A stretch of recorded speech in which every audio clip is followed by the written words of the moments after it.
Ça, vous avez écrit du gauche. En fait, j'ai lu, mais... Si vous, je pense que si vous avez un micro, ça serait mieux.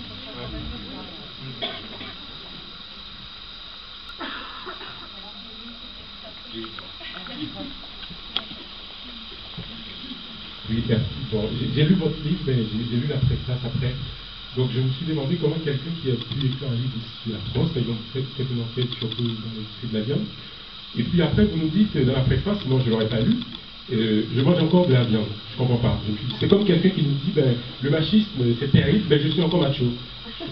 C'est paradoxal. Donc deuxièmement, je finis ma question.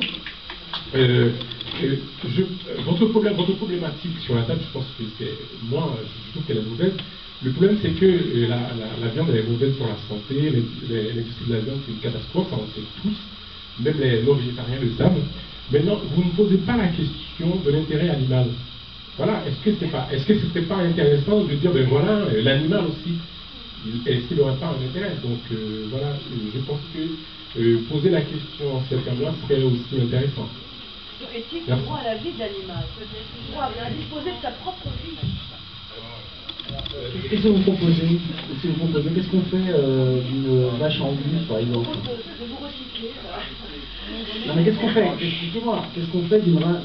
Je parle de la vache en bus, volontairement la vache en bus, parce que c'est une vache qui est valorisée par l'herbe. Qu'est-ce que vous en faites? On supprime la vache en bus. Je préfère qu'elle disparaisse, de sa belle mort, d'accord, aux abattoirs. Voilà. Et j'aimerais bien que vous répondiez à M. Nicolino. Voilà. J'ai aucun problème avec ça, avec cette question-là. Alors, ma préface, bon, je suis pas certain, je peux pas la relire, bien entendu. Donc, c'est difficile de se référer à quelque chose que les gens ici n'ont pas nécessairement en tête, bien sûr. En tout cas, je l'assume, vous imaginez là, je l'assume. Une préface, en général, c'est fait pour être vu, d'ailleurs, comme préface, n'est-ce pas? Avant, mais vous avez bien eu raison de dire comme vous l'entendiez. Néanmoins, dans cette préface, qu'est-ce que je révèle? Je révèle tout simplement l'extraordinaire complexité de cette question de la consommation de viande. Je suis issu d'un milieu très pauvre, on va dire tout prolétaire, parce que c'est ça qui s'agit. Je ne suis pas issu du prolétariat, je suis issu du sous-prolétariat, donc des conditions très très particulières, et dans ce sous-prolétariat de la banlieue parisienne, où j'ai grandi, la viande était quelque chose de magique. Vous avez eu tout à fait raison d'insister là-dessus.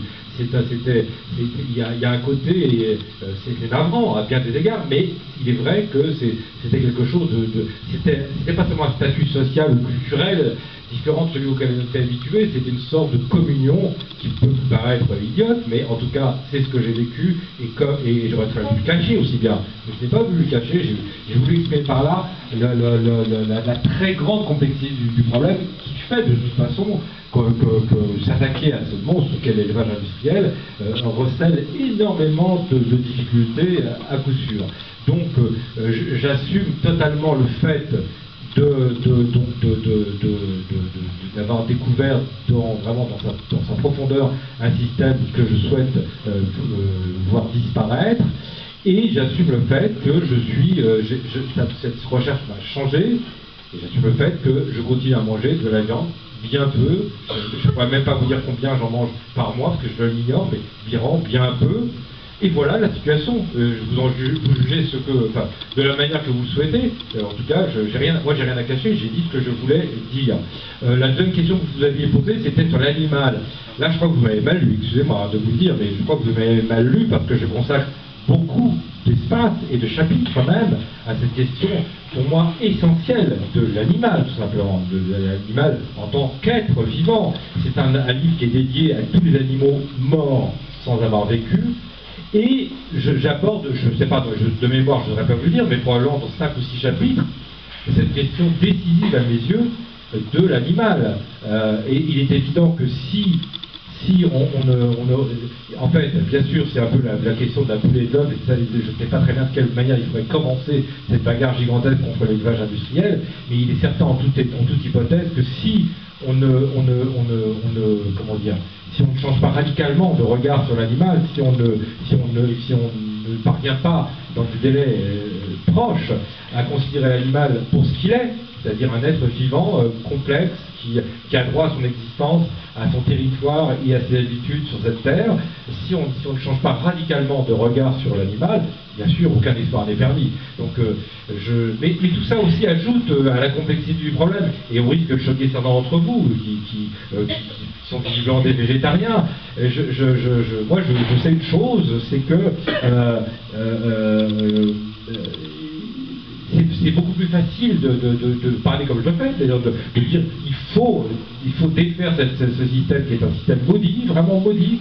Je ne dis pas sur le mot, sur le qualificatif, c'est très facile de le dire, mais c'est infiniment difficile d'y parvenir, de réussir à mobiliser des forces morales, sociales, intellectuelles, culturelles, pour faire avancer les choses réellement, en gardant en tête perpétuellement et jusqu'au bout. Moi personnellement, il n'y a aucun doute que jusqu'à la fin de ma vie maintenant, je garderai dans la tête l'idée qu'il faut abattre ce système de l'élevage industriel. C'est une évidence pour moi, c'est une évidence. Donc, aussi difficile que soit la voie, je pense qu'il faut la suivre. Alors, d'autres questions peut-être. Alors, on va passer peut-être, je vais faire un peu de démagogie, on va passer d'un sexe à l'autre. On va alterner les sexes. Il y a 400 ans, je crois, on était à 1 milliard d'habitants. Actuellement, on est combien? On est 9 milliards. Donc, le problème, il y a l'image, il n'y a pas l'allumage. Alors, vous prenez combien de temps? Voilà, et puis en 2050, on sera combien maintenant? Arrêtons de penser. Ma question